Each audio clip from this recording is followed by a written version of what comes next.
They say that knowledge is power. I'm sorry to burst everyone's bubble, but that's a myth. Knowledge is not power. Knowledge is only potential power.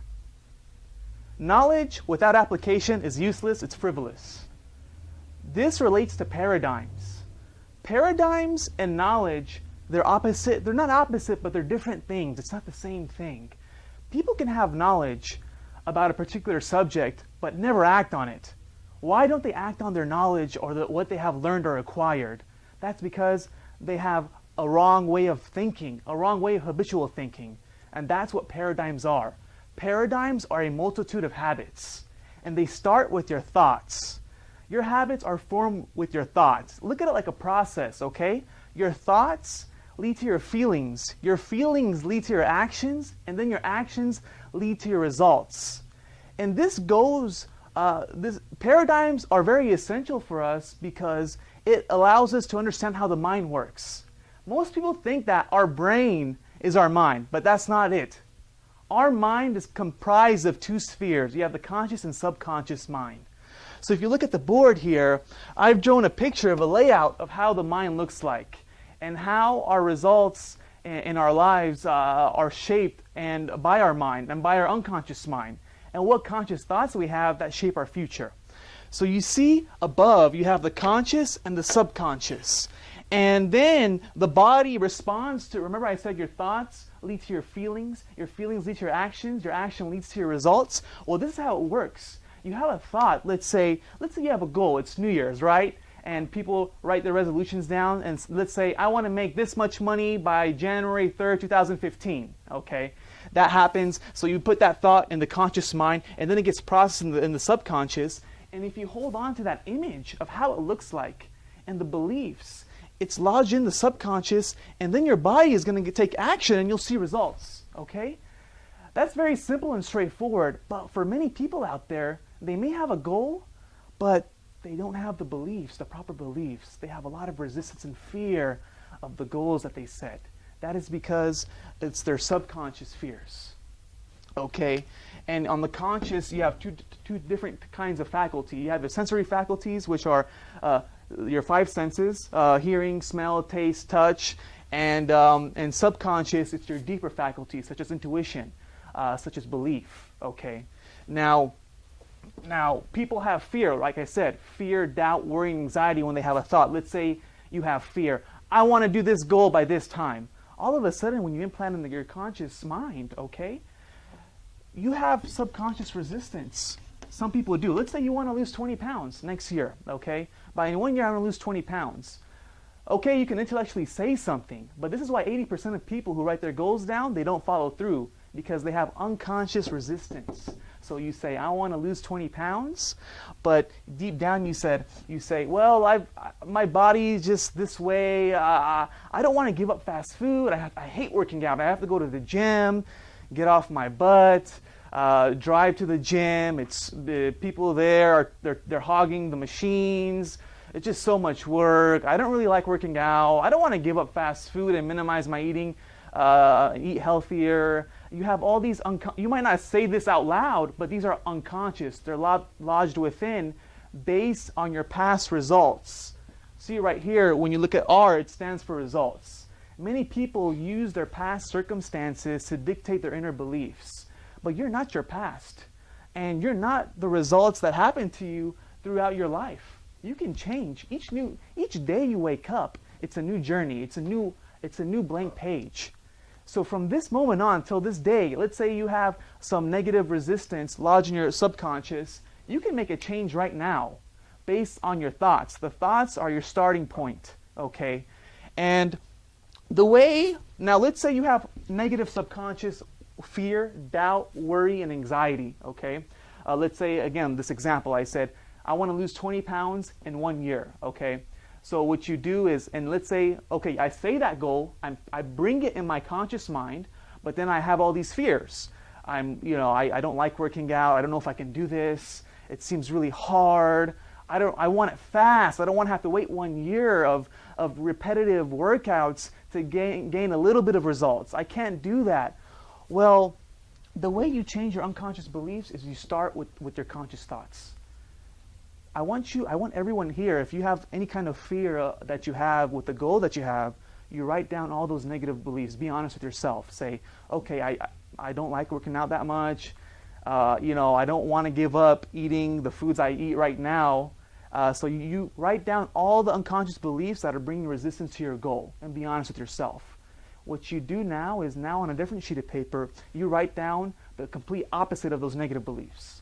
So let's say you don't enjoy working out. You say, no, I love working out. I can't wait to have this healthy, vibrant, I'm going to have a healthy, vibrant, athletic body. I have energy and vitality. If you have young kids, maybe now I can play with the kids now. I'm not going to be winded or burned out. So you write down all the opposite beliefs from your negative beliefs. Now, it takes 30 to 90 days to change a habit. So what I want you to do is repeat this. What we're doing is we're working with the brain, and understanding how the mind works. You can attract and manifest anything you want in your life. So if you say, I enjoy working out, and read this every day as many times as you can, what we're trying to do here, this is the logic behind this, is that you're putting all these ideas now in your conscious mind, right?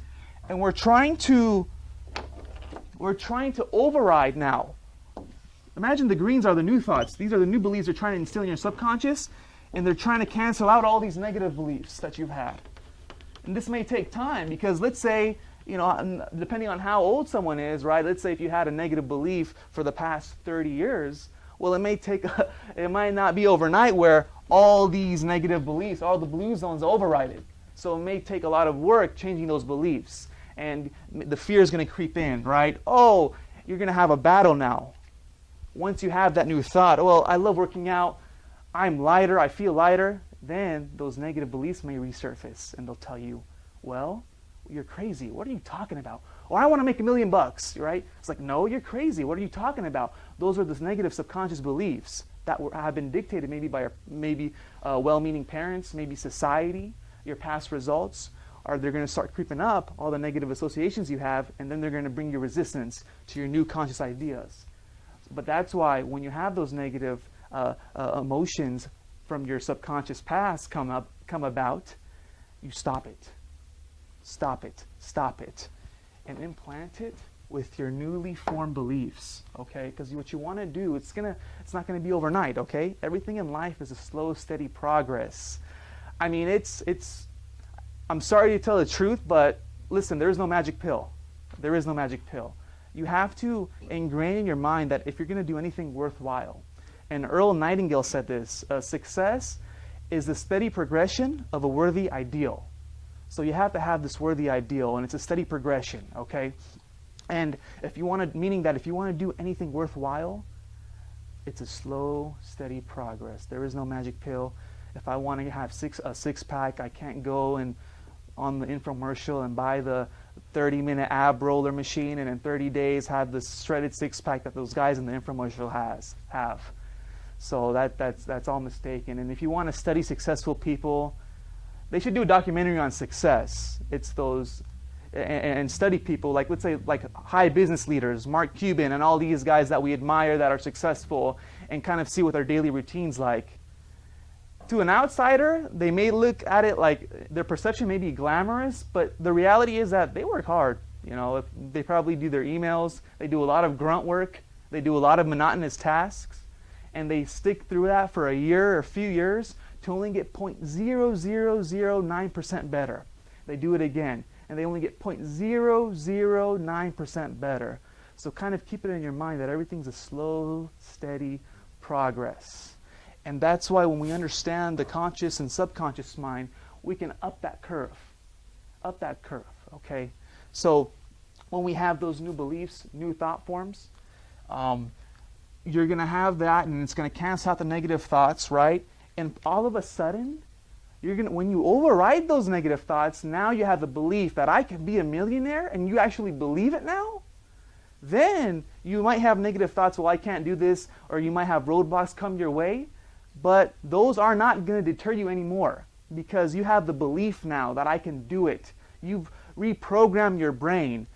It takes it can take up to 7 hours to even reprogram your subconscious beliefs. Now, that's difficult because most people can't sit in one sitting for 7 hours and reprogram their beliefs. That's why you do it for probably 30 to 60 to 90 days, you break it up, okay, so you can start rewiring your brain and have those neural pathways. Our brain is comprised of neural pathways, and when you have your ideal and your goal, it's going to find strategies to get closer to where your goal is, okay? And once you have that, that leads to you taking action, okay? The body's a small part. We're actually our mind. And the results you see come from our internal compass, come from our internal workings of the mind. That's what's going to make a comprise of all our results that we have in our life, all the current results that you and I have in our life. It becomes here. It's not outside in, it's inside out, okay? So what I encourage everyone to do is really take advantage of studying this knowledge, and with all the goals that you have this year, let's start this year right. Let's not procrastinate. When you have the procrastination thought come, one strategy to overcome procrastination is do it now. Lodge this statement in your subconscious mind. Do it now. Like, oh, I don't want to do this anymore. I'll do this tomorrow. No. Stop that. Say, do it now. Do it now. So this is what I encourage everyone to do. Go home, write your goals down, and kind of have a feeling. What do I feel when I'm writing this goal down? Okay. Does it bring some resistance? Be honest with yourself. Be self-reflective. Okay. So now if I have resistance, now what are some beliefs now? Again, do this, take this action step. Write down all the negative beliefs that you have, and then do a positive counter to the negative. So write down all the positive that you have to say every day. And I want you to record yourself when you write down your new beliefs associated to all aspects of your life, your health, your wealth, your relationships, your spirituality, okay? You write that down, you record it as well. And instead of listening to, there's a healthy balance of rest and relaxation, but sometimes, instead of listening to music all day in the car, if I'm on a long road trip, maybe I can spend 20 minutes of my time, of my 2 hours, to hear myself. And so I can reprogram my subconscious mind, okay? So that's very essential. So get that done in all areas of your life. Write down all the new positive beliefs and reinforce that. And I guarantee, and it may take 30 to 60 to 90 days. If each individual person is in a different situation in their life. So for some, it may take 30 days for them to believe in themselves. This is all just self-confidence, teaching self-confidence. And this is the step-by-step process for people to change their habits. Okay, so thank you, everyone. And I hope you take action today and do it now. Thank you.